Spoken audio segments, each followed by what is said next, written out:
Nós esperamos que vocês sintam a presença de Deus e também um pouquinho da IA Church aí na sua casa.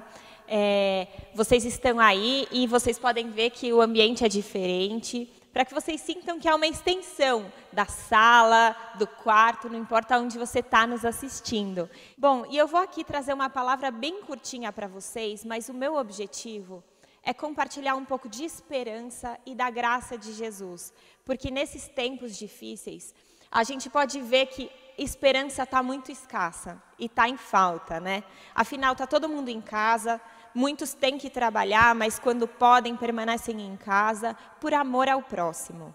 E é nesse tempo de confinamento, nesse tempo de incerteza, de insegurança, de medo, que a gente começa a olhar para nós mesmos e encontrar, às vezes, alguns fracassos, alguns medos.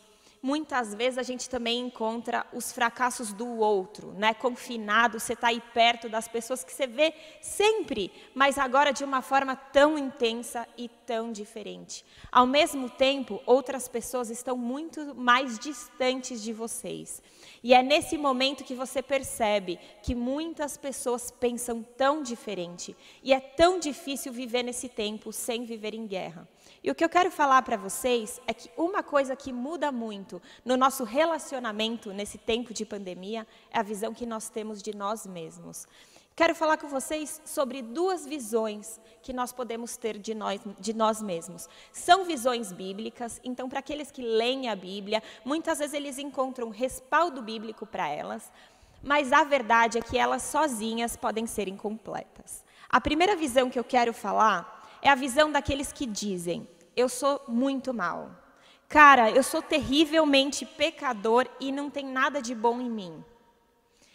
Ano de 2020, muitas pessoas retornaram a vícios profundos, muitas pessoas entraram em vícios, muitos têm vivido dentro de ambientes de violência, sendo que muito dessa violência vem de nós mesmos. A gente está perdendo o controle, às vezes a gente está perdendo a alegria, depressão, raiva, brigas, relacionamentos sendo quebrados, vícios entrando na nossa casa e a gente pensa: não existe nada de bom em mim, não é possível que eu vou conseguir melhorar, eu estou dentro de casa, eu não aguento mais, eu não aguento essa incerteza se eu vou ter sustento ou não, eu não aguento mais estar o tempo todo com essa pessoa do meu lado e a gente só briga e não existe saída. E às vezes a pessoa até encontra respaldo, por exemplo, em Romanos 7,18, a Bíblia diz mesmo: porque eu sei que em mim, isso é na minha carne, não habita bem algum. E com efeito, o querer estar em mim, mas não consigo realizar o bem. Muitas pessoas têm refletido e dizem: eu quero ser melhor. Mas a gente pode às vezes encontrar fracasso e mais fracasso. Se você está vivendo isso, eu quero dizer que essa verdade sobre a nossa carne sendo completamente má é verdade.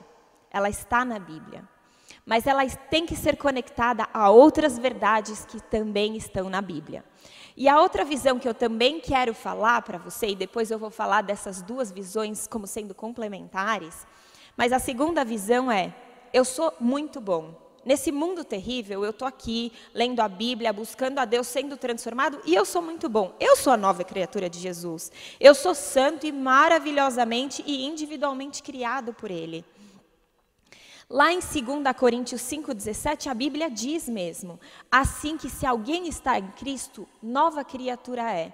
As coisas velhas já passaram e eis que tudo se fez novo. Muitas pessoas encontraram Jesus e o cristianismo e estão sendo profundamente transformadas graças a Deus. Mas às vezes nesse caminho de buscar santidade e realmente ter uma transformação, a gente começa a olhar esse mundo mal e falar: cara, eu tô aqui e eu represento o bem e vocês todos representam o mal. E muitas vezes essa diferença de pensamento começa a gerar um ódio em você. E você começa a sentir: eu sou bom. Numa discussão, quando você vai falar com alguém dentro da sua casa, você fala: você está totalmente errado, você é cego, você não percebe. Olha aquela pessoa, o que ela está falando na rede social, que absurdo esse mundo. E você começa a alimentar uma raiva dentro de você do outro. Bom, são duas verdades e duas visões que você pode ter a respeito de si. Mas o que eu quero dizer para você hoje é, você não precisa viver os extremos sem a completude. Ler a Bíblia e conhecer a Bíblia significa você encontrar muitas verdades que se completam e te transformam. A verdade é que a gente ainda tem uma carne pecaminosa. Se você vive ainda debaixo de vício, de violência, de raiva, você saiba que essa é sua carne. Porém, quando você está em Jesus, não existe condenação sobre você.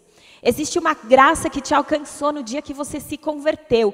E essa graça, ela recomeça como uma nova onda que cai na sua vida todos os dias. E ao mesmo tempo eu quero te dizer, se você está vivendo essa santificação, saiba que você é mesmo uma nova criatura. Tudo novo se fez, mas tudo isso graças à mesma graça de Jesus que foi derramada sobre você. Não é porque você que é bom, não é porque eu que sou boa. Aqueles que têm buscado santidade, a bondade não está em nós, mas está em Jesus e no Espírito de Deus que habita em nós. Essas duas verdades precisam se somar na sua vida. Lembrando que, se a gente puder, não só usar a graça de Deus para nós, mas derramá-la para o próximo ao nosso redor, a gente pode viver um ambiente de paz.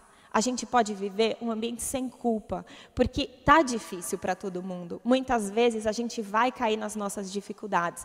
Muitas vezes a gente vai falar, nossa, nem parece que sou eu nesse tempo de confinamento. Eu estou me transformando, ou eu estou muito triste, ou eu estou muito bravo. Tenha graça com você. Tenha misericórdia, porque é isso que Deus derrama sobre a sua vida. E você que está conseguindo permanecer firme, tenha graça com aqueles ao redor de você. Tenha graça com seu marido, com a sua esposa, com seus filhos, que não aguentam mais, às vezes estar longe dos amigos, estarem numa aula online.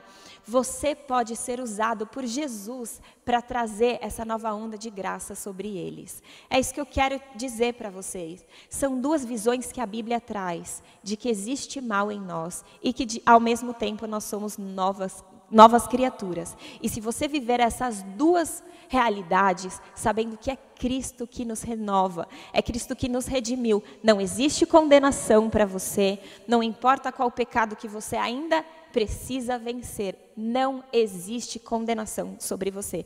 Muitas pessoas perguntam para nós, né? A gente nas redes sociais manda caixa de pergunta e as pessoas perguntam, se eu fizer isso não vou para o céu, eu vou perder minha salvação? E a verdade é que você recebeu de graça e você não precisa fazer nada para merecer que essa salvação esteja com você.